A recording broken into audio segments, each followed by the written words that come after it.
Rahasia langit untuk melunasi hutang. Assalamualaikum warahmatullahi wabarakatuh.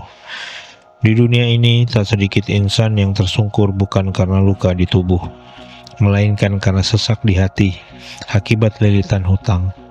Ada yang tertunduk lesu di ujung sajadah, menangis dalam diam saat dunia tak mendengar jeritannya. Ia meminjam bukan untuk bermewah-mewah, tapi demi sesuap nasi, demi sekolah anaknya, demi bertahan hidup. Tapi hari demi hari, utang itu bukannya hilang, justru kian membelit, kian mengikat seperti jerat tak kasat mata yang memeluk erat tanpa melepaskan. Namun tahukah engkau bahwa di balik gelapnya kesulitan selalu ada cahaya dari langit? Bahwa Allah tidak pernah menciptakan duka tanpa celah untuk bahagia. Bahkan hutang sebesar gunung pun tak mustahil untuk dilunasi jika engkau tahu rahasianya. Ini bukan rahasia dari bank, bukan juga dari orang kaya, tapi dari Sang Maha Kaya, Allah, pemilik langit dan bumi. Jika Dia berkehendak, hutangmu bisa lunas seketika dengan cara yang tak pernah engkau duga. Lalu apa yang harus diamalkan? Bukan hanya bekerja siang dan malam, bukan hanya menambah penghasilan, tapi juga mengetuk pintu langit dengan amal yang diajarkan oleh Rasulullah SAW, dengan zikir penuh keikhlasan, dengan sedekah meski kecil, dengan doa yang diajarkan Nabi untuk melunasi hutang, dan dengan taubat yang tulus. Mungkin hutang itu adalah isyarat dari Allah agar kita kembali. Betapa banyak kisah mereka yang awalnya terpuruk dalam lilitan hutang, namun bangkit dan merdeka karena mengamalkan amalan-amalan ini. Bukan sekedar rutinitas, tapi amal yang dilakukan dengan harap, yakin, dan cinta kepada Allah. Hari ini, mari kita uraikan satu persatu amalan yang bisa menjadi kunci pelunas hutang. Kita akan lihat dalilnya, hikmahnya, dan kisah nyatanya, agar hati yang sempit menjadi lapang oleh harapan, jiwa yang lelah menjadi kuat oleh iman, dan agar engkau tahu, selama masih ada Allah, tak ada hutang yang terlalu berat, karena Dia Sang Penolong tak pernah ingkar janji. Pertama, doa Nabi, kunci pertama membuka jalan langit. Di suatu malam yang hening, Rasulullah SAW menerima seorang tamu. Wajah tamu itu penuh kegelisahan. Ia datang bukan membawa kabar gembira, tapi beban berat, hutang. Wahai Rasulullah, aku dililit hutang. Aku tak tahu lagi harus bagaimana. Bantu aku. Apa yang dilakukan Rasulullah SAW? Beliau tidak memberinya uang, tidak memberinya jalan pintas duniawi, tapi beliau mengajarkan doa, sebuah permohonan yang tak hanya mengetuk langit, tapi juga menguatkan jiwa. Allahumma inni a'udzubika minal hammi wal hazan wa a'udzubika minal, ya Allah, aku berlindung kepadamu dari kesusahan dan kesedihan. Aku berlindung kepadamu dari kelemahan dan kemalasan. Aku berlindung kepadamu dari sifat pengecut dan bakhil.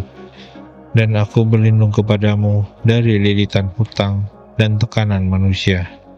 Inilah doa yang menjadi kunci pertama pelunasan hutang. Bukan hanya memohon agar lunas, tapi agar dijauhkan dari sebab-sebab yang menjebak kita kembali, dari sedih yang melumpuhkan, dari malas yang mematikan usaha, dari tekanan sosial yang menguras iman. Bacalah doa ini setiap pagi dan petang. Jangan hanya menghafal, tapi resapi. Jangan sekedar melafalkan. Jangan sekedar melafalkan, tapi yakini Allah mendengar. Pertolongannya tidak pernah terlambat. Kedua, sedekah, magnet rezeki, jalan pintas pelunasan. Di saat seseorang dililit hutang, setiap rupiah terasa sangat berarti. Tapi justru saat itulah Islam mengajarkan yang mungkin sulit secara logika. Bersedekahlah, maka rezekimu akan diluaskan. Rasulullah SAW bersabda, "Obatilah orang-orang sakit di antara kalian dengan sedekah, dan hadapilah musibah dengan sedekah." Hadis riwayat Al-Baihaqi. Dan apakah hutang itu bukan musibah? Sebuah beban yang membuat tidur tak nyenyak, ibadah tak khusyuk, hati penuh cemas. Ketika seseorang bersedekah di saat sempit, maka itulah sedekah yang paling dahsyat. Karena di saat dirinya sendiri butuh, ia tetap memilih untuk memberi. Maka Allah pun membalas dengan kemurahan yang luar biasa. Perumpamaan nafkah yang dikeluarkan di jalan Allah seperti sebutir biji yang menumbuhkan 7 tangkai. Pada tiap-tiap tangkai ada 100 biji. Quran Surat Al-Baqarah 261. Sedekah tidak mengurangi harta, sedekah membuka rezeki, membersihkan penghalang, dan melunakkan hati.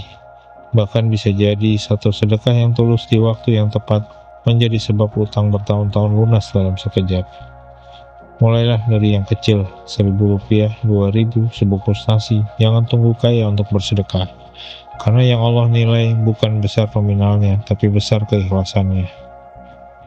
Istighfar dan taubat membersihkan penghalang rezeki. Mungkin engkau sudah bekerja keras, sudah berdoa, bersedekah, tapi utang masih belum lunas. Rezeki seret, jalan tertutup, peluang hilang. Mungkin bukan usahamu yang salah, tapi ada dosa yang belum disadari.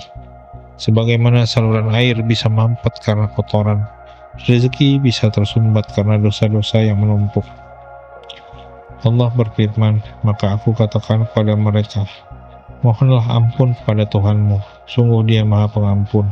Niscaya Dia akan menurunkan hujan lebat, menambah harta dan anak-anakmu, serta mengadakan kebun dan sungai untukmu. Quran Surat Nuh ayat 10-12. Istighfar membuka langit, ia menghapus penghalang, melapangkan jalan rezeki termasuk urusan hutang. Imam Hasan Al-Basri ditanya oleh seseorang karena miskin, orang lain karena belum punya anak, dan jawabannya sama. Perbanyak istighfar karena dosa bisa menjadi penghalang keberkahan. Ucapkan istighfar dengan hati yang tulus. Ya Allah, aku lemah, aku berdosa, ampunilah aku, lapangkanlah. Ucapkan istighfar dengan hati yang tulus. Ya Allah, aku lemah, aku berdosa, ampuni aku, lapangkan jalan hidupku, lunaskan utangku. Bangun di malam hari, sujudkan kepala ke bumi, maka disitulah langit akan menjawab. 4. Salat dan tawakal, pondasi kuat di tengah badai.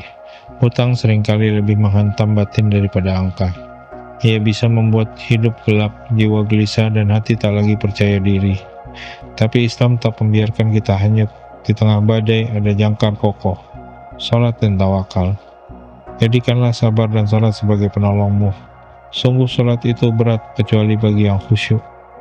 Quran Surat Al-Baqarah ayat 45. Salat bukan sekadar kewajiban, ia adalah tempat bersandar. Dalam sujud engkau paling dekat dengan Allah, maka curahkan semua resahmu di atas sajadah. Tawakal adalah penyerahan total setelah ikhtiar maksimal. Seperti burung yang keluar pagi hari dalam keadaan lapar dan pulang sore dalam keadaan kenyang, tanpa tahu di mana rezekinya. Rasulullah SAW bersabda, Seandainya kalian bertawakal kepada Allah dengan sebenar-benar tawakal, niscaya kalian akan diberi rezeki sebagaimana seekor burung diberi rezeki.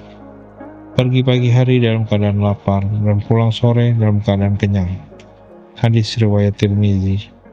Salat dan tawakal adalah paduan kuat, ibadah lahir dan batin. Menjaga salat melatih kedisiplinan dan kesabaran.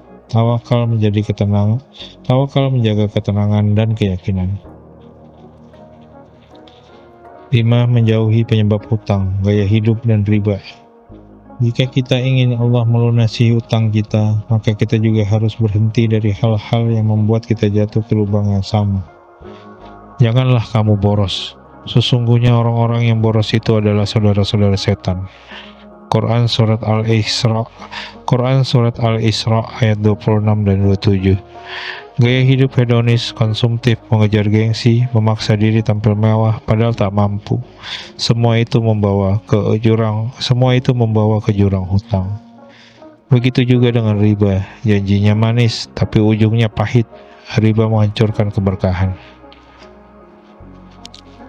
Wahai saudaraku yang sedang berjuang melunasi hutang, selama masih ada Allah, tidak ada hutang yang terlalu berat, tidak ada beban yang tak bisa diangkat, tidak ada luka yang tak bisa disembuhkan. Gabungkan amalan langit ini, doa Nabi yang tulus, sedekah yang ikhlas, istighfar yang penuh penyesalan, sholat yang khusyuk, tawakal yang total, dan jauhi gaya hidup yang menjadi sebab jeratan. Maka engkau sedang membangun jembatan pertolongan dari langit. Bersabarlah, berusahalah, yakinlah, Allah tak pernah ingkar janji. Assalamualaikum warahmatullahi wabarakatuh.